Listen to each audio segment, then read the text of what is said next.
bundan əvvəl burada ev almışıq. Hələ tutcalarımız verilməyibdi. Biz ağzımızı açan kimi deyir ki, pulum yoxdur, düzəlişdirib alacam tutcamızı, nə edəcəm, belə şeylər. Amma cündə binanın qarşısında bir dənə iş görürlər. Bura bizim binanın önüdür və bizim maşın saxlaya biləcəyimiz yeganə yer burada. Altını da eləyib bir Lyon fitness zalı, qarşısını eləyib Cahan mərasim evi. İndi də buranı qazdır ki, mən burada sauna tikəcəm. Sauna tikəcəm. Öz şəxsi biznesi üçün də. Mən demirəm, bir dənə baxın, görün, hara şikayət eləmək lazımdır, biz sürə bilmirik.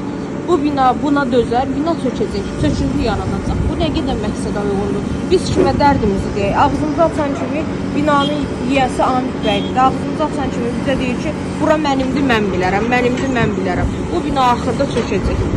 Xahiş edirəm, bizə köməklik eləyin. Biz hara müraciət eləmək lazımdır, kimə müraciət eləmək lazımdır? Biz yaxınlaşaq, dərdimizi deyək. Belə şey olar, harda görülür ki, binanı alasan, sənə verilən maşın saxlamaq üçün qoyulan yerdə belə nəsə tikinti işi görsün, özü altında. Aidiyyatı qurumlar hara baxır, hara şikayət edir, biz bilmirik.